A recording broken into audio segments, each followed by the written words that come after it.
News express ಎಟ್ 6ಗೆ ಸ್ವಾಗತ. ನಾನು Sukanya. Corona ಹೊಡೆತದ ಬಳಿಕ ಜನರಿಗೆ ರಣಮಳೆ ಶಾಕ್. ರಕ್ಕಸಮಳೆಯ ಆರ್ಭಟಕ್ಕೆ ಕೊಚ್ಚಿ ಹೋಗ್ತಿದೆ ಬದುಕು. ಕಣ್ಣೀರ ಪ್ರವಾಹದಲ್ಲಿ ಮುಳುಗಿದ ಕರುನಾಡ ಜನ. ಜುಲೈ 25ಕ್ಕೆ ರಾಜ್ಯ ರಾಜಕೀಯದಲ್ಲಿ ಮಹಾಕ್ರಾಂತಿ ಫಿಕ್ಸ್. ಇದೆಲ್ಲವನ್ನ ನೋಡೋಣ. ಕರುನಾಡಿಗೆ ವರುಣಾಘಾತ ದೊಡ್ಡ ಆಘಾತ ನೀಡಿದ ಹೇಗೆ? ಪ್ರವಾಹದಲ್ಲಿ ಸಿಲುಕಿದ್ದ ಜನರನ್ನ ರಕ್ಷಣೆ ಮಾಡಿದ ಹೇಗೆ? ಅಧಿಕಾರಿಗಳಿಗೆ ಮುಖ್ಯಮಂತ್ರಿ ಬಿಎಸ್ ಯಡಿಯೂರಪ್ಪ ಕೊಟ್ಟ ಸೂಚನೆ ಏನು? ಇದೆಲ್ಲವನ್ನ ನೋಡೋಣ ಮಹಾಮಳೆ ನ್ಯೂಸ್ ಎಕ್ಸ್‌ಪ್ರೆಸ್‌ನಲ್ಲಿ. ಕರುನಾಡಿನಲ್ಲಿ ರಣಮಳೆ ಕ್ಷಣ ಕ್ಷಣಕ್ಕೂ ಆತಂಕ ಮೂಡಿಸ್ತಾ ಇದೆ. ಬಿಡುವು ನೀಡದೆ ಎಡಬಿಡದೆ ಮಳೆ ಸುರಿತಾ ಇದ್ದು ಜನಜೀವನ ಅಸ್ತವ್ಯಸ್ತವಾಗಿದೆ. ನದಿ ನೀರಿನಲ್ಲಿ ಉತ್ತರ ಕರ್ನಾಟಕ ಸಿಲುಕಿದ್ದು ತಾನು ನಡೆದಿದ್ದೇ ದಾರಿ ಅಂತ ನದಿಗಳು ಉಕ್ಕಿ ಭೋರ್ಗರಿತಾ ಇವೆ. ಅಲ್ಲದೆ ಕುಂದಾನಗರಿಯಲ್ಲಿ ವರುಣಾರ್ಭಟದಿಂದ ಪ್ರವಾಹದ ಭೀತಿ ಮನೆ ಮಾಡಿದ್ದು ಜನ ಆತಂಕದಲ್ಲಿ ದಿನ ದೂಡುವಂತಾಗಿದೆ. ಬೆಳಗಾವಿಯಲ್ಲಿ 50ಕ್ಕೂ ಹೆಚ್ಚು ಜನರನ್ನ ರಕ್ಷಣೆ ಮಾಡಲಾಗಿದೆ. ನಿಪ್ಪಾಣಿ ತಾಲೂಕಿನ ಕುರ್ನಿ ಗ್ರಾಮವನ್ನ ಚಕ್ಕೋತ್ತರ ನದಿ ನೀರು ಸುತ್ತುವರೆದಿದೆ. ಹೀಗಾಗಿ ಎಸ್ಡಿಆರ್ಎಫ್ ತಂಡ ಮತ್ತು ಪೊಲೀಸರು ರಕ್ಷಣಾ ಕಾರ್ಯ ನಡೆಸಿದ್ದು 50ಕ್ಕೂ ಅಧಿಕ ಗ್ರಾಮಸ್ಥರನ್ನ ರಕ್ಷಣೆ ಮಾಡಲಾಗಿದೆ. ಅಂಕೋಲಾದಲ್ಲಿ ಹೆಲಿಕಾಪ್ಟರ್ ಮೂಲಕ ಜನರನ್ನ ರಕ್ಷಣೆ ಮಾಡಲಾಗಿದೆ. ಉತ್ತರ ಕನ್ನಡ ಜಿಲ್ಲೆ ಅಂಕೋಲಾ ತಾಲೂಕಿನ ಸುಂಕಸಾಳದಲ್ಲಿನ ಹೈಲ್ಯಾಂಡ್ ಹೋಟೆಲ್ಗೆ ಗಂಗಾವಳಿಯ ನದಿ ನೀರು ನುಗ್ಗಿದ್ರಿಂದ ಜನರು ಸಂಕಷ್ಟಕ್ಕೆ ಸಿಲುಕಿದ್ರು. ಹೀಗಾಗಿ ನೌಕಾದಳದ ಹೆಲಿಕಾಪ್ಟರ್ ಮೂಲಕ ಜನರನ್ನ ರಕ್ಷಿಸಲಾಗಿದೆ.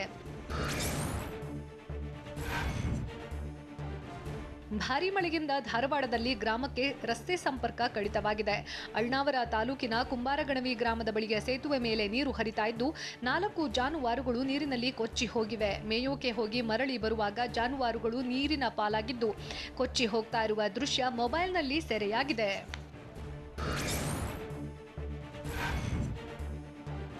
ಕೊಡಗು ಜಿಲ್ಲೆಯಲ್ಲಿ ಕಳೆದ 24 ಗಂಟೆಗಳಲ್ಲಿ 175 ಮಿಲಿಮೀಟರ್ಗೂ ಹೆಚ್ಚು ಮಳೆ ದಾಖಲಾಗಿದ್ದು ಭಾರೀ ಆತಂಕ ಸೃಷ್ಟಿಸಿದೆ. ಹೇಗಿದ್ರೂ 2018ರಲ್ಲಿ ಭೂಕುಸಿತಕ್ಕೆ ತತ್ತರಿಸಿದ್ದ ಮಡಿಕೇರಿ ತಾಲೂಕಿನ ಉದಯಗಿರಿ ಗ್ರಾಮ ಅಪಾಯದ ಸ್ಥಳವಾದ ಪ್ರಪಾತದಲ್ಲೇ 7 ಕುಟುಂಬಗಳು ವಾಸ ಮಾಡ್ತಿವೆ. ಭೂಕುಸಿತವಾಗಿದ್ದ ಸ್ಥಳದಲ್ಲಿ 3 ದಿನಗಳ ಹಿಂದೆ 15 ಅಡಿ ಆಳದ ಕೆರೆ ಸೃಷ್ಟಿಯಾಗಿದ್ದು ಕೆರೆಯಿಂದ ಕೆಲವೇ ಮೀಟರ್ ದೂರದಲ್ಲಿ ಮನೆಗಳಿವೆ. ಗ್ರಾಮಸ್ಥರ ಸ್ಥಳಾಂತರಕ್ಕೆ ಜಿಲ್ಲಾಡಳಿತ ಇನ್ನೂ ಕ್ರಮ ಕೈಗೊಂಡಿಲ್ಲ. ಬೆಂಗಳೂರು ರೌಂಡ್ಸ್ ನಡುವೆ CM BS Yediyurappa full alert ಆಗಿದ್ರು. ಪ್ರವಾಹ ಪೀಡಿತ ಜಿಲ್ಲಾ ಉಸ್ತುವಾರಿ ಸಚಿವರಿಗೆ ಫೋನ್ ಮಾಡಿ ಪ್ರವಾಹ ಪೀಡಿತ ಪ್ರದೇಶಗಳಿಗೆ ಭೇಟಿ ನೀಡುವಂತೆ ಸೂಚಿಸಿದ್ರು.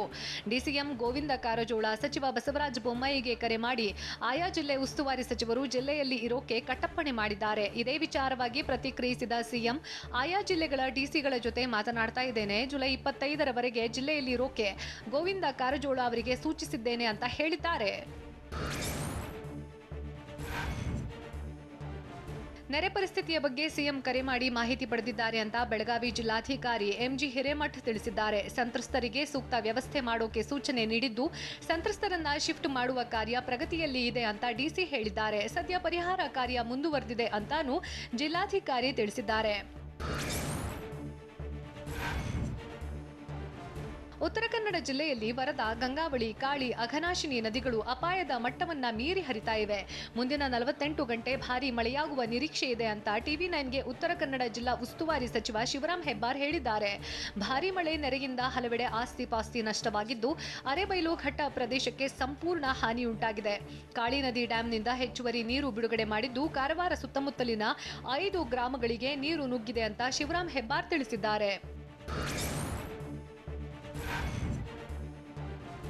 ಧಾರಾಕಾರ ಮಳೆಗೆ ಮಹಾರಾಷ್ಟ್ರದಲ್ಲಿ ಭೀಕರ ದುರಂತ ಸಂಭವಿಸಿದೆ. ರಾಯಗಢದಲ್ಲಿನ ಮಳೆಯಿಂದ ಮಣ್ಣು ಕುಸಿದು 36 ಜನ ಮೃತಪಟ್ಟಿದ್ದಾರೆ. ಮಣ್ಣಿನಡಿ ಸಿಲುಕಿದ್ದ 15 ಜನರನ್ನ ರಕ್ಷಣಾ ಸಿಬ್ಬಂದಿ ರಕ್ಷಿಸಿದ್ದಾರೆ. ಎನ್ಡಿಆರ್ಎಫ್ ಸಿಬ್ಬಂದಿಯಿಂದ ರಕ್ಷಣಾ ಕಾರ್ಯಾಚರಣೆ ಮುಂದುವರೆದಿದೆ.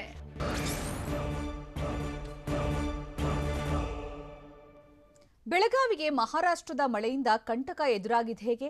200ಕ್ಕೂ ಹೆಚ್ಚು ಮನೆಗಳು ಮುಳುಗಡೆ ಆಗಿದ್ದಲ್ಲಿ ಕೊಚ್ಚಿ ಹೋಗ್ತಾ ಇದ್ದ ಯುವಕನನ್ನ ರಕ್ಷಣೆ ಮಾಡಿದ ಹೇಗೆ? ನೋಡೋಣ ವರುಣಾರ್ಭಟ ನ್ಯೂಸ್ ಎಕ್ಸ್‌ಪ್ರೆಸ್‌ನಲ್ಲಿ.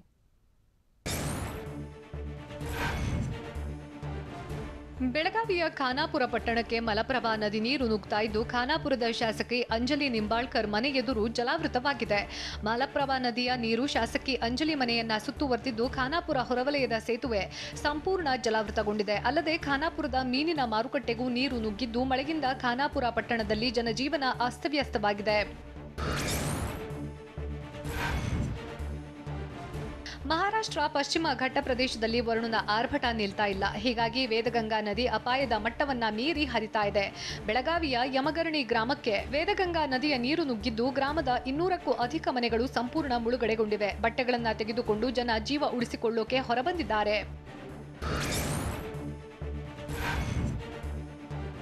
ಬೆಳಗಾವಿಯಲ್ಲಿ ಹಳ್ಳದಲ್ಲಿ ಕೊಚ್ಚಿ ಹೋಗ್ತಾ ಇದ್ದ ಯುವಕನನ್ನ ರಕ್ಷಣೆ ಮಾಡಲಾಗಿದೆ. ಖಾನಾಪುರ ತಾಲೂಕಿನ ವಾಘವಾಡೆಯಲ್ಲಿ ಏಕಾಏಕಿ ಹಳ್ಳದಲ್ಲಿ ನೀರಿನ ಹರಿವು ಹೆಚ್ಚಾಗಿದ್ದು ಹಳ್ಳದ ನೀರಿನಲ್ಲಿ ಸಿಲುಕಿ ಯುವಕ ಕೊಚ್ಚಿ ಹೋಗ್ತಾ ಇದ್ದ.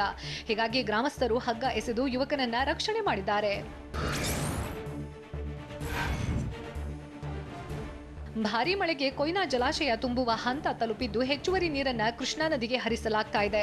ಕೊಯ್ನಾ ಡ್ಯಾಂನಿಂದ ನೀರನ್ನ ಹೊರಕ್ಕೆ ಬಿಡಲಾಗಿದ್ದು ಬೆಳಗಾವಿ ಯಾದಗಿರಿ ಜಿಲ್ಲೆಗೆ ಮತ್ತೆ ಪ್ರವಾಹದ ಭೀತಿ ಎದುರಾಗಿದೆ. ನಾರಾಯಣಪುರದ ಬಸವಸಾಗರ ಡ್ಯಾಂನಿಂದಲೂ ನೀರನ್ನ ರಿಲೀಸ್ ಮಾಡಲಾಗ್ತಾ ಇದ್ದು ಕೃಷ್ಣಾ ನದಿ ಪಾತ್ರದ ಜನರು ಸುರಕ್ಷಿತವಾಗಿ ಇರುವಂತೆ ಸೂಚಿಸಲಾಗಿದೆ. ರಕ್ಷಣಾ ಕಾರ್ಯಕ್ಕೆ 2 NDRF ತಂಡವನ್ನ ನಿಯೋಜಿಸಲಾಗಿದೆ.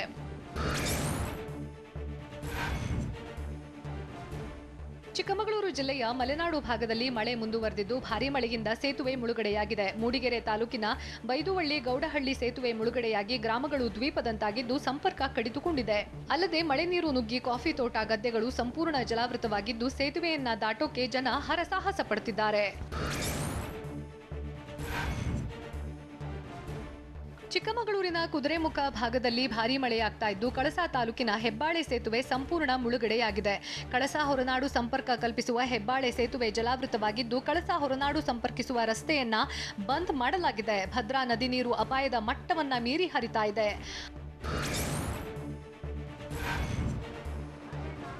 ಹಾಸನ ಜಿಲ್ಲೆಯಲ್ಲೂ ನಿರಂತರವಾಗಿ ಮಳೆ ಸುರಿತಾ ಇದ್ದು ನದಿ ತೊರೆಗಳು ಉಕ್ಕಿ ಹರಿತಾ ಇವೆ. ಅದರಲ್ಲೂ ಬೇಲೂರಿನ ನಾರ್ವೆ ಬಳಿ ಹೆಗ್ಗದ್ದೆಯ ಹಳ್ಳ ಉಕ್ಕಿ ಹರಿತಾ ಇದ್ದು ಸೇತುವೆ ಮುಳುಗಡೆಯಾಗಿದೆ.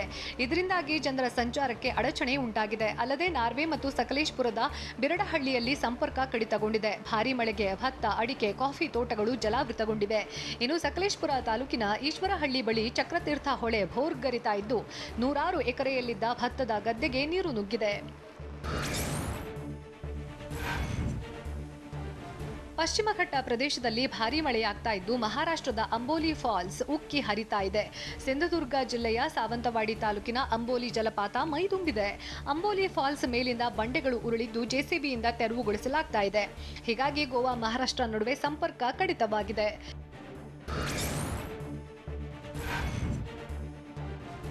ಎಡಬಿಡದೆ ಸುರಿತಾ ಇರೋ ಮಳೆಯಿಂದಾಗಿ ಕರುನಾಡಿನ ಜಲಪಾತಗಳಿಗೆ ಜೀವಕಳೆ ಬಂದಿದೆ. ಭಾರೀ ಮಳೆಯಿಂದ ಶಿವಮೊಗ್ಗ ಜೋಗ್ ಫಾಲ್ಸ್ ಧುಮ್ಮಿಕ್ಕಿ ಹರಿತಾ ಇದ್ದು ಕಣ್ಮನ ಸೆಳೆತಾ ಇದೆ. ಅಲ್ಲದೆ ಕೋಟೇಕಲ್ ಫಾಲ್ಸ್ ಕೂಡ ಭರ್ತಿಯಾಗಿದ್ದು ರಾಜ್ಯದ ಬಹುತೇಕ ಜಲಪಾತಗಳು ಮೈದುಂಬಿವೆ.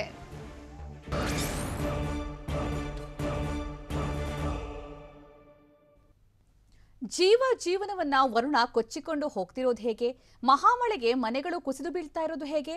ಮನೆಗಳಿಗೆ ನುಗ್ಗಿದ ನೀರು ಇಡೀ ಗ್ರಾಮಸ್ಥರನ್ನು ನಿರಾಶ್ರಿತರನ್ನಾಗಿ ಮಾಡಿದ್ದಲ್ಲಿ ನೋಡೋಣ ಮಳೆ ರಗಳೆ ನ್ಯೂಸ್ ಎಕ್ಸ್‌ಪ್ರೆಸ್‌ನಲ್ಲಿ. ಉತ್ತರ ಕನ್ನಡ ಜಿಲ್ಲೆಯಲ್ಲಿ ಭೀಕರ ಪ್ರವಾಹ ಪರಿಸ್ಥಿತಿ ನಿರ್ಮಾಣ ಆಗಿದೆ. ಗಂಗಾವಳಿ ನದಿ ಉಕ್ಕಿ ಹರಿದಿದ್ದು ಪ್ರವಾಹ ಸ್ಥಳದಿಂದ ಸ್ಥಳಾಂತರಿಸುವಾಗ ವೃದ್ಧೆ ಸಾವನ್ನಪ್ಪಿದ್ದಾರೆ. ಅಂಕೋಲಾ ತಾಲೂಕಿನ ಶಿರೂರು ಗ್ರಾಮದಲ್ಲಿ ಘಟನೆ ನಡೆದಿದ್ದು ದೋಣಿಯಲ್ಲಿ ಶಿಫ್ಟ್ ಮಾಡುವ ವೇಳೆ ದೋಣಿ ಪಲ್ಟಿಯಾಗಿ ವೃದ್ಧೆ ಬೀರುಗೌಡ ಅನ್ನೋರು ಸಾವನ್ನಪ್ಪಿದ್ದಾರೆ. ನೆರೆಯಿಂದಾಗಿ ಶಿರೂರಿನಲ್ಲಿ ಮನೆಗಳೆಲ್ಲ ಜಲಾವೃತವಾಗಿದೆ.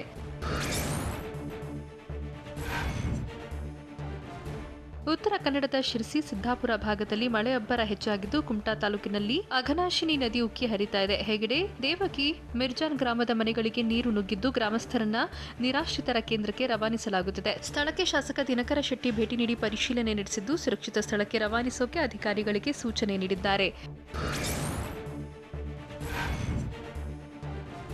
ಬೆಳಗಾವಿ ನಗರದಲ್ಲಿ ಧಾರಾಕಾರ ಮಳೆ ಸುರಿದಿದ್ದು ಕಡೆ ಬಜಾರ್ನಲ್ಲಿ ಮನೆಯೊಂದು ಕುಸಿದು ಬಿದ್ದಿದೆ. ಆದರೆ ಮನೆಯಲ್ಲಿದ್ದ ಯುವಕನೊಬ್ಬ ಸ್ವಲ್ಪದರಲ್ಲೇ ಪ್ರಾಣಾಪಾಯದಿಂದ ಪಾರಾಗಿದ್ದಾನೆ. ಮನೆ ಬೀಳುವ ನೇರ ದೃಶ್ಯ ಮೊಬೈಲ್ನಲ್ಲಿ ಸೆರೆಯಾಗಿದ್ದು ಯುವಕ ಓಡಿ ಹೋಗಿ ಪ್ರಾಣ ಉಳಿಸಿಕೊಂಡಿದ್ದಾನೆ. ನಿರಂತರ ಮಳೆಗೆ ಗೋಡೆ ನೆನೆದು ಮನೆ ಧರೆಗೆ ಉರುಳಿದೆ.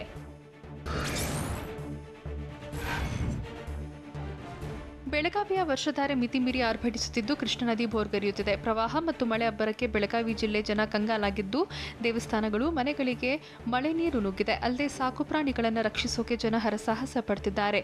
ಇನ್ನು 100 ಎಕರೆಯಲ್ಲಿದ್ದ ಬೆಳೆ ಕೃಷ್ಣೆಯ ಒಡಲು ಸೇರಿದ್ದು ಎಲ್ಲವನ್ನೂ ಕಳೆದುಕೊಂಡು ಜನ ಕಣ್ಣೀರಿಡುವಂತಾಗಿದೆ.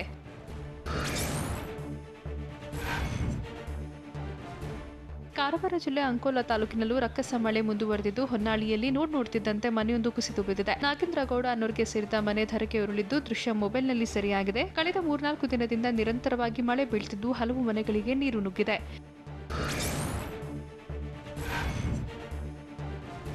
ಗದಗ ಜಿಲ್ಲೆಯಲ್ಲಿ ಮಳೆಯಿಂದ ಒಂದರ ಮೇಲೆ ಒಂದು ಅವಾಂತರವಾಗ್ತಿದೆ. ಲಕ್ಷ್ಮೇಶ್ವರ ತಾಲೂಕಿನ ಅಡರಕಟ್ಟಿ ಗ್ರಾಮದಲ್ಲಿ ನೋಡ್ತಿದ್ದಂತೆ ಮನೆಗಳು ಕುಸಿದು ಬೀಳ್ತಿದೆ. ನಿರಂತರ ಮಳೆಗೆ ಮನೆಗಳು ಧರೆಶಾಹಿಯಾಗುತ್ತಿದೆ.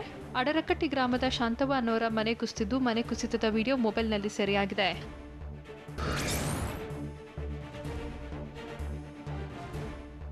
ನದಿಯಲ್ಲಿ ಕೊಚ್ಚಿ ಹೋಗುತ್ತಿದ್ದ ದನವನ್ನು ಯುವಕರು ರಕ್ಷಿಸಿದ್ದಾರೆ. ದಕ್ಷಿಣ ಕನ್ನಡ ಜಿಲ್ಲೆಯ ಬೆಳ್ತಂಗಡಿ ತಾಲೂಕಿನ ವೇಣೂರಿನಲ್ಲಿ ಘಟನೆ ನಡೆದಿದೆ. ಜಯರಾಮ್ ಶೆಟ್ಟಿ ಅನ್ನೋರಿಗೆ ಸೇರಿದ ದನ ಪಲ್ಗುಣಿ ನದಿಯ ಮಧ್ಯೆ ಸಿಲುಕಿ ನೆರೆಯಲ್ಲಿ ಕೊಚ್ಚಿಕೊಂಡು ಹೋಗುವ ಪರಿಸ್ಥಿತಿಯಲ್ಲಿತ್ತು. ಹೀಗಾಗಿ ಇಂತಿಯಾಸ್ ನಡ್ತಿಕಲ್ ಮತ್ತು ಹಸನಬ್ಬ ಕೈರೋಳಿ ಅನ್ನೋರು ರಕ್ಷಣೆ ಮಾಡಿದ್ದಾರೆ. ಮೇಲು ಹೋಗಿದ್ದ ದನ ನೀರು ಹೆಚ್ಚಾದ ಕಾರಣ ನದಿಯಲ್ಲಿ ಸಿಲುಕಿತ್ತು.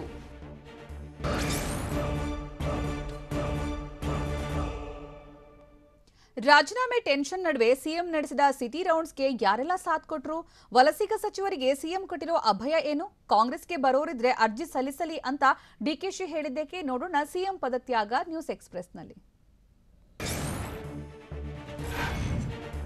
ರಾಜೀನಾಮೆ ಟೆನ್ಷನ್ ನಡುವೆ ಸಿಎಂ ಬಿಎಸ್ವೈ ಸಿಟಿ ರೌಂಡ್ಸ್ ನಡೆಸಿದ್ದಾರೆ. ವೋಲ್ವೋ ಬಸ್ನಲ್ಲಿ ಮುಖ್ಯಮಂತ್ರಿ ಯಡಿಯೂರಪ್ಪ ಬೆಂಗಳೂರಿನ ವಿವಿಧ ಪ್ರದೇಶಗಳಲ್ಲಿ ಅಭಿವೃದ್ಧಿ ಕಾಮಗಾರಿಗಳ ವೀಕ್ಷಣೆ ಮಾಡಿದ್ರು. ಸ್ಮಾರ್ಟ್ ಸಿಟಿ, ಟೆಂಡರ್ ಚೂರ್ ರಸ್ತೆಗಳು, ವೈಟ್ ಟ್ಯಾಪಿಂಗ್ ರಸ್ತೆ, ರಾಜಕಾಲುವೆ ಕಾಮಗಾರಿಗಳನ್ನು ವೀಕ್ಷಿಸಿದ್ರು. ಸಿಎಂ ಯಡಿಯೂರಪ್ಪಗೆ ಸಚಿವರು, ಶಾಸಕರು, ಸಂಸದರು ಸಾಥ್ ಕೊಟ್ಟರು. ವಲಸಿಗ ಸಚಿವರಿಗೆ ಮುಖ್ಯಮಂತ್ರಿ ಬಿಎಸ್ ಯಡಿಯೂರಪ್ಪ ಅಭಯ ಕೊಟ್ಟಿದ್ದಾರೆ ಅಂತ ಹೇಳಲಾಗ್ತಿದೆ. ನಿನ್ನೆ ಸಿಎಂ ಭೇಟಿಯಾಗಿದ್ದಾಗ ಸಚಿವರಿಗೆ ಬಿಎಸ್ವೈ ಧೈರ್ಯ ತುಂಬಿದ್ರು. ನಿಮಗೆ ಶ್ರೀರಕ್ಷೆಯಾಗಿ ನಿಲ್ಲುತ್ತೇನೆ ಎಂದು ಭರವಸೆ ಕೊಟ್ಟಿದ್ದಾರಂತೆ. ದುಡುಕಿನ ನಿರ್ಧಾರ ತೆಗೆದುಕೊಳ್ಳಬೇಡಿ ಅಂತ ಕಿವಿ ಮಾತು ಹೇಳಿದ್ದು, ನಾಯಕತ್ವ ಬದಲಾವಣೆಯಾದರೂ ನಿಮ್ಮ ಪರ ನಾನಿರ್ತೇನೆ, ಯಾರಿಗೂ ಯಾವುದೇ ತೊಂದರೆಯಾಗೋದಿಲ್ಲ ಅಂತ ವಲಸಿಗ ಸಚಿವರಿಗೆ ಭರವಸೆ ನೀಡಿದ್ದಾರಂತೆ ಸಿಎಂ ಬಿಎಸ್ವೈ. ಮುಖ್ಯಮಂತ್ರಿ ಕುರ್ಚಿಗಾಗಿ ಶಾಸಕ ಅರವಿಂದ್ ಬೆಲ್ಲದ್ ಕಸರತ್ತು ಮುಂದುವರೆಸಿದ್ದಾರೆ. ದೆಹಲಿಯಲ್ಲೇ ಬೀಡು ಬಿಟ್ಟಿರುವ ಅರವಿಂದ್ ಬೆಲ್ಲದ್ ಬಿಜೆಪಿ ವರಿಷ್ಠರನ್ನ ಭೇಟಿಯಾಗಲು ಯತ್ನಿಸುತ್ತಿದ್ದಾರೆ. ಈ ಮಧ್ಯೆ ಕೇಂದ್ರ ಸಚಿವ ಬಿಜೆಪಿ ನಾಯಕ ಭೂಪೇಂದ್ರ ಯಾದವ್ರನ್ನ ಅರವಿಂದ್ ಬೆಲ್ಲದ್ ಭೇಟಿಯಾಗಿ ಚರ್ಚಿಸಿದ್ದಾರೆ.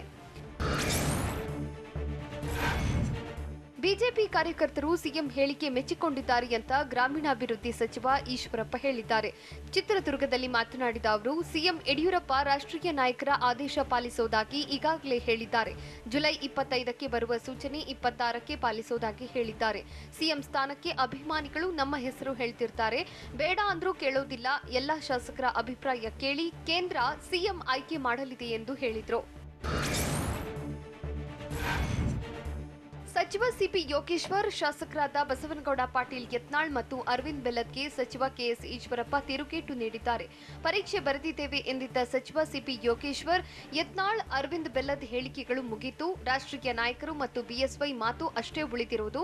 ಇನ್ನು ಯಾರ ಮಾತಿಗೂ ಬೆಲೆ ಇಲ್ಲ ಅಂತ ಸಚಿವ ಈಶ್ವರಪ್ಪ ತಿಳಿಸಿದ್ದಾರೆ. ರಾಜ್ಯದಲ್ಲಿ ಸಿಎಂ ಬದಲಾವಣೆಯಾಗುವ ಸೂಚನೆಯನ್ನ ನಾನು ಈ ಮೊದಲೇ ನೀಡಿದ್ದೆ ಅಂತ ಕೆಪಿಸಿಸಿ ಅಧ್ಯಕ್ಷ ಡಿಕೆ ಶಿವಕುಮಾರ್ ಹೇಳಿದ್ದಾರೆ. ನಾನು ಬಹಳ ಹಿಂದೆಯೇ 26ಕ್ಕೆ ಮಾತನಾಡುವ ಎಂದು ಹೇಳಿದ್ದೆ ಎಂದು ಮಂಗಳೂರಿನಲ್ಲಿ ಕೆಪಿಸಿಸಿ ಅಧ್ಯಕ್ಷ ಡಿಕೆ ಶಿವಕುಮಾರ್ ತಿಳಿಸಿದ್ರು. ಒಳ್ಳೆ ಸರ್ಕಾರ ಕೊಡಲಾಗದೆ ಸಿಎಂ ಬದಲಾವಣೆ ಮಾಡ್ತಿದ್ದಾರೆ. ಡಬಲ್ ಇಂಜಿನ್ ಸರ್ಕಾರವಿದ್ರೂ ಒಳ್ಳೆ ಆಡಳಿತ ಕೊಡಲಾಗಲಿಲ್ಲ. ಎಲ್ಲದರ ಬಗ್ಗೆ ವಿಧಾನಸಭೆ ಅಧಿವೇಶನದಲ್ಲಿ ಮಾತನಾಡ್ತೇನೆ ಎಂದು ಡಿಕೆಶಿ ಹೇಳಿದ್ರು. ಯಾರಾದರೂ ಕಾಂಗ್ರೆಸ್ಗೆ ಬರೋರಿದ್ರೆ ಅರ್ಜಿ ಸಲ್ಲಿಸಲಿ, ಆಮೇಲೆ ಕೂತು ಮಾತನಾಡೋಣ ಅಂತ ಕೆಪಿಸಿಸಿ ಅಧ್ಯಕ್ಷ ಡಿಕೆ ಶಿವಕುಮಾರ್ ಹೇಳಿದ್ದಾರೆ. ಕಾಂಗ್ರೆಸ್ ಪಾರ್ಟಿಗೆ ಬರಬೇಕು ಅಂತ ಇಷ್ಟ ಇರೋರು ಬಹಳಷ್ಟು ಜನ ಇದ್ದಾರೆ, ಆದ್ರೆ ಅವರ ಹೆಸರು ಹೇಳೋದಕ್ಕೆ ಆಗೋದಿಲ್ಲ ಎಂದು ಡಿಕೆಶಿ ತಿಳಿಸಿದ್ರು. ಇನ್ನು ಬಿಎಸ್ವೈ ಪರ ಮಠಾಧೀಶರು ಬ್ಯಾಟಿಂಗ್ ಮಾಡ್ತಿರೋ ಬಗ್ಗೆ ಪ್ರತಿಕ್ರಿಯಿಸಿದ ಡಿಕೆ ಶಿವಕುಮಾರ್, ಚುನಾವಣೆ ಟೈಮ್ನಲ್ಲಿ ಹೋಗಿ ಮಾತನಾಡಿಸಿದ್ದಕ್ಕೆ ಮಠಾಧೀಶರು ಬಂದಿದ್ದಾರೆ, ಅವರೇ ಹೋಗಿಲ್ಲ ಅಂದ್ರೆ ಹೇಗೆ ಬರ್ತಿದ್ರು ಎಂದು ಪ್ರಶ್ನಿಸಿದ್ರು. ಯಾವುದೇ ಮಠಾಧೀಶರು ರಾಜಕಾರಣಕ್ಕೆ ಕೈ ಹಾಕಬಾರದು ಅಂತ ವಿಪಕ್ಷ ನಾಯಕ ಸಿದ್ದರಾಮಯ್ಯ ಹೇಳಿದ್ದಾರೆ. ಮಂಗಳೂರಿನಲ್ಲಿ ಮಾತನಾಡಿದ ಅವರು, ಇಲ್ಲಿ ಜನಾಭಿಪ್ರಾಯ ಬಹಳ ಮುಖ್ಯ, ಪಕ್ಷದ ಒಳಗಿನ ವಿಚಾರದಲ್ಲಿ ಯಾರೂ ಕೈ ಹಾಕಬಾರದು ಎಂದು ತಿಳಿಸಿದ್ರು.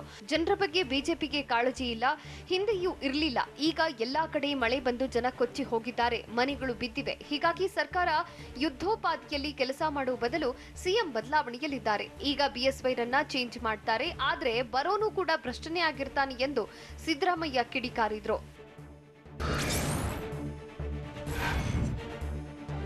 ಯಡಿಯೂರಪ್ಪ ಪದತ್ಯಾಗದ ಸುಳಿವು ಸಿಕ್ಕ ಬೆನ್ನಲ್ಲೇ ಹಿಂದುಳಿದ ವರ್ಗಕ್ಕೆ ಮುಖ್ಯಮಂತ್ರಿ ಸ್ಥಾನ ನೀಡುವಂತೆ ಒತ್ತಾಯ ಹೆಚ್ಚಾಗಿದೆ. ಕುರುಬ ಸಮುದಾಯದ ಈಶ್ವರಪ್ಪಗೆ ಸಿಎಂ ಸ್ಥಾನ ನೀಡುವಂತೆ ಸುದ್ದಿಗೋಷ್ಠಿ ನಡೆಸಿ ಹಿಂದುಳಿದ ವರ್ಗಗಳ ಮುಖಂಡರು ಒತ್ತಾಯಿಸಿದ್ದಾರೆ. ಕುರುಬ ಸಮಾಜ, ಅಖಿಲ ಭಾರತ ಕೋಲಿ ಸಮಾಜ, ಸವಿತಾ ಸಮಾಜ, ಈಡಿಗ ಸಮಾಜ, ಯಾದವ ಸಮಾಜದ ಮುಖಂಡರು ಸುದ್ದಿಗೋಷ್ಠಿ ನಡೆಸಿದ್ರು.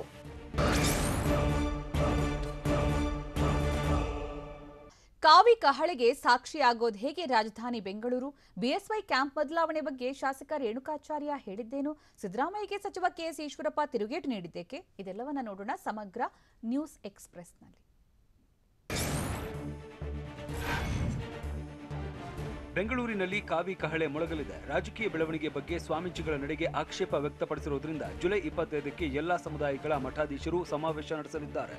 ಬೆಂಗಳೂರಿನ ಅರಮನೆ ಮೈದಾನದಲ್ಲಿ ಸಮಾವೇಶ ನಡೆಯಲಿದ್ದು ನಾಡಿನ ಹಿತದೃಷ್ಟಿ, ಪ್ರಸ್ತುತ ಬೆಳವಣಿಗೆಯ ಕುರಿತು ಚರ್ಚೆ ನಡೆಸಲಿದ್ದಾರೆ. ಮುಖ್ಯಮಂತ್ರಿ ಬದಲಾವಣೆ ಸುಳಿವು ಸಿಗ್ತಾ ಇದ್ದಂತೆ ಸಿಎಂ ಬಿಎಸ್ವೈ ಪರ ಸ್ವಾಮೀಜಿಗಳು ಬ್ಯಾಟ್ ಬೀಸಿದ್ರು. ಇದಕ್ಕೆ ಹಲವರು ಆಕ್ಷೇಪಿಸಿದ್ರು. ಹೀಗಾಗಿ ಬೆಂಗಳೂರಲ್ಲಿ ಮಠಾಧೀಶರು ಸಮಾವೇಶ ನಡೆಸಲಿದ್ದು ಈ ಬಗ್ಗೆ ಸುದ್ದಿಗೋಷ್ಠಿ ನಡೆಸಿ ಸ್ವಾಮೀಜಿಗಳು ಮಾಹಿತಿ ನೀಡಿದ್ರು. ಸುದ್ದಿಗೋಷ್ಠಿಯಲ್ಲಿ ತಿಪಟೂರಿನ ಷಡಾಕ್ಷರಿ ರುದ್ರಮುನಿ ಸ್ವಾಮಿ, ಬಾಲೆ ಹೊಸೂರಿನ ದಿಂಗಾಲೇಶ್ವರ ಶ್ರೀ ಸೇರಿದಂತೆ ಹಲವು ಮಠಾಧೀಶರು ಭಾಗಿಯಾಗಿದ್ರು. ನಾವು ಯಾವುದೇ ವ್ಯಕ್ತಿ ಕುರಿತು ಸಮಾವೇಶ ಮಾಡ್ತಾ ಇಲ್ಲ, ಹಲವು ಧ್ಯೇಯೋದ್ದೇಶಗಳನ್ನ ಕುರಿತು ಚರ್ಚಿಸಲಿದ್ದೇವೆ ಅಂತ ಬಾಲೆ ಹೊಸೂರಿನ ದಿಂಗಾಲೇಶ್ವರ ಶ್ರೀಗಳು ಹೇಳಿದ್ದಾರೆ. ವರ್ತಮಾನದ ವಿಚಾರಗಳ ಚರ್ಚೆಗೆ ಸಮಾವೇಶ ನಡೆಸುತ್ತೇವೆ. ಈ ಸಮಾವೇಶ ರಾಜ್ಯದ ಹಿತ ರಕ್ಷಣೆ, ಮಠಾಧಿಪತಿಗಳ ಕರ್ತವ್ಯ ಕುರಿತು ಚಿಂತನೆ ಮಾಡಲಿದೆ. ರಾಜ್ಯದ ಅಗ್ರಗಣ್ಯ ಮಠಾಧೀಶರು ಭಾಗವಹಿಸಲಿದ್ದಾರೆ. ಇದು ಒಂದು ಸಮಾವೇಶದ ಸಭೆಯಲ್ಲ, ಎಲ್ಲಾ ಸಮುದಾಯಗಳ ಮಠಾಧೀಶರ ಸಭೆ ಅಂತ ದಿಂಗಾಲೇಶ್ವರ ಶ್ರೀಗಳು ತಿಳಿಸಿದ್ರು. ಮಠಾಧೀಶರಿಗೆ ಸಿಎಂ ನಿವಾಸದಲ್ಲಿ ಕವರ್ ಕೊಟ್ಟ ವಿಚಾರಕ್ಕೆ ಬಾಳೆಹೊಸೂರು ಮಠದ ದಿಂಗಾಲೇಶ್ವರ ಶ್ರೀಗಳು ಸ್ಪಷ್ಟನೆ ನೀಡಿದ್ದಾರೆ. ಮಠಾಧೀಶರು ಹೋದಾಗ ಹಣ್ಣು ಹಂಪಲು ಕೊಡ್ತಾರೆ, ಅಲ್ಲದೆ ಕಾಣಿಕೆ ಕೊಡುವ ಸಂಸ್ಕೃತಿ ಭಕ್ತರಲ್ಲಿದೆ. ಅವರು ಕೊಟ್ಟ ಕವರ್ನಲ್ಲಿ ಏನೂ ಇರಲಿಲ್ಲ, ಅದಕ್ಕೆ ಬೇರೆ ಅರ್ಥ ಮಾಡಿಕೊಳ್ಳೋದು ಸರಿಯಲ್ಲ ಅಂತ ದಿಂಗಾಲೇಶ್ವರ ಶ್ರೀಗಳು ತಿಳಿಸಿದ್ದಾರೆ. ನಾನು ಬಿಎಸ್ ಯಡಿಯೂರಪ್ಪ ಕ್ಯಾಂಪ್ ಬದಲಾಯಿಸಿಲ್ಲ, ಮುಖ್ಯಮಂತ್ರಿ ಸ್ಥಾನಕ್ಕೆ ಲಾಬಿ ಮಾಡೋದಕ್ಕೆ ನಾನು ದೆಹಲಿಗೆ ಬಂದಿಲ್ಲ ಅಂತ ದೆಹಲಿಯಲ್ಲಿ ಬಿಜೆಪಿ ಶಾಸಕ ಎಂಪಿ ರೇಣುಕಾಚಾರ್ಯ ಹೇಳಿದ್ದಾರೆ. ಕ್ಷೇತ್ರದ ಅಭಿವೃದ್ಧಿ ಕೆಲಸಕ್ಕಾಗಿ ನಾನು ದೆಹಲಿಗೆ ಬಂದಿದ್ದೇನೆ, ಆದರೆ ಸಂಘಟನೆಯ ಇಬ್ಬರು ಮುಖಂಡರನ್ನ ಭೇಟಿಯಾಗಿದ್ದು ಯಾವ ವಿಚಾರದ ಬಗ್ಗೆ ಮಾತನಾಡಿದ್ದೇನೆ ಅಂತ ಹೇಳಲ್ಲ. ಪ್ರಸಕ್ತ ರಾಜಕೀಯ ಬೆಳವಣಿಗೆಗಳ ಬಗ್ಗೆ ಚರ್ಚೆ ಮಾಡಿದ್ದೇನೆ. ದೆಹಲಿ ಭೇಟಿ ಫಲಪ್ರದವಾಗಿದೆ ಅಂತ ಎಂಪಿ ರೇಣುಕಾಚಾರ್ಯ ತಿಳಿಸಿದ್ದಾರೆ. ದಲಿತರನ್ನ ಸಿಎಂ ಮಾಡಲಿ ಎಂಬ ಸಿದ್ದರಾಮಯ್ಯ ಹೇಳಿಕೆಗೆ ಸಚಿವ ಕೆಎಸ್ ಈಶ್ವರಪ್ಪ ತಿರುಗೇಟು ನೀಡಿದ್ದಾರೆ. ಚಿತ್ರದುರ್ಗದಲ್ಲಿ ಮಾತನಾಡಿದ ಅವರು, ಕಾಂಗ್ರೆಸ್ನಿಂದ ಈವರೆಗೆ ಎಷ್ಟು ದಲಿತರು ಸಿಎಂ ಆಗಿದ್ದಾರೆ ಅಂತ ಪ್ರಶ್ನಿಸಿದ್ರು. ಅಲ್ಲದೆ ಯೋಗ್ಯತೆ ಇಲ್ಲದ ಸಿದ್ದರಾಮಯ್ಯ ಸವಾಲು ಹಾಕುವ ಅಗತ್ಯವಿಲ್ಲ, ದಲಿತರನ್ನ ಸಿಎಂ ಆಗೋದಕ್ಕೆ ಬಿಡದೆ ತುಳಿದಿದ್ದೇವೆ ಅಂತ ಒಪ್ಪಿಕೊಳ್ಳಲಿ ಅಂತ ತಿಳಿಸಿದ್ರು. ಬೆಳಗಾವಿಯಲ್ಲಿ ಪಾಂಡ್ರಿ ನದಿ ಅಪಾಯದ ಮಟ್ಟ ಮೀರಿ ಹರಿತಾ ಇದ್ದು ಖಾನಾಪುರ ತಾಲೂಕಿನ ಲೋಂಡಾ ಗ್ರಾಮದ ಬಳಿ ನೀರಿನಲ್ಲಿ ಸಿಲುಕಿದ್ದ ರೈತನನ್ನ ರಕ್ಷಣೆ ಮಾಡಲಾಗಿದೆ. ತೋಟದ ಮನೆಯಲ್ಲಿ ಸಿಲುಕಿದ್ದ ರೈತ ಗಣಪತಿ ಬೆಳಗ್ಗೆಯಿಂದ ರಕ್ಷಣೆಗಾಗಿ ಮೊಬೈಲ್ ಟಾರ್ಚ್ ತೋರಿಸ್ತಾ ಇದ್ರು. ನದಿಯಲ್ಲಿ ನೀರಿನ ಹರಿವು ಹೆಚ್ಚಾಗ್ತಾ ಇರೋದ್ರಿಂದ ಎಸ್ಡಿಆರ್ಎಫ್ ತಂಡ ಬಂದರೂ ಪ್ರಯೋಜನ ಆಗಿರಲಿಲ್ಲ. ಕೊನೆಗೆ ಫ್ಲೈ ಕ್ಯಾಚರ್ ಅಡ್ವೆಂಚರ್ ತಂಡ ರೈತ ಗಣಪತಿಯನ್ನ ರಕ್ಷಿಸಿದೆ. ಇನ್ನೊಂದು ಅಡಿ ನೀರು ಬಂದಿದ್ರೆ ನೀರಲ್ಲಿ ರೈತ ಕೊಚ್ಚಿ ಹೋಗ್ತಾ ಇದ್ದ.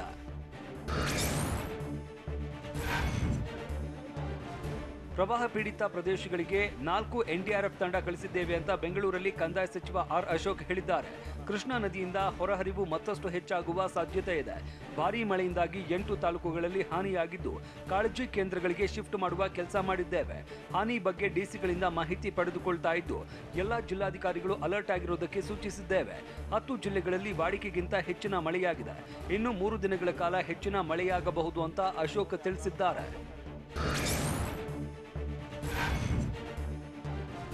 ಮೂರನೇ ಅಲೆ ಬರೋದು ಖಚಿತ, ಈಗಲೇ ಎಚ್ಚೆತ್ತುಕೊಳ್ಳಿ ಅಂತ ದಾವಣಗೆರೆ ಜಿಲ್ಲಾಧಿಕಾರಿ ಮಹಾಂತೇಶ ಬೀಳಗಿ ವೈದ್ಯರಿಗೆ ಸೂಚನೆ ನೀಡಿದ್ದಾರೆ. ವೈದ್ಯರ ಕಾರ್ಯಾಗಾರದಲ್ಲಿ ಮಾತನಾಡಿದ ಡಿಸಿ ಮಹಾಂತೇಶ ಬೀಳಗಿ, ಸರ್ಕಾರದ ಮಾರ್ಗಸೂಚಿ ಬರುವ ಮೊದಲೇ ಸಿದ್ಧತೆ ಅಗತ್ಯ ಅಂತ ಹೇಳಿದ್ರು. ಮಕ್ಕಳಿಗೆ ಬೇಕಾದ ಔಷಧಿ, ವೆಂಟಿಲೇಟರ್ ಸಿದ್ಧಪಡಿಸಿಕೊಳ್ಳಿ, ವಿಶೇಷವಾಗಿ ಮಕ್ಕಳಿಗಾಗಿನೇ ಬೆಡ್ ವ್ಯವಸ್ಥೆ ಅಗತ್ಯವಿದೆ. ಇದಕ್ಕಾಗಿ ರಾಜ್ಯ ಸರ್ಕಾರದ ಮಾರ್ಗಸೂಚಿಗೆ ಕಾಯುವುದು ಬೇಡ ಅಂತ ವೈದ್ಯರಿಗೆ ಸೂಚಿಸಿದ್ರು.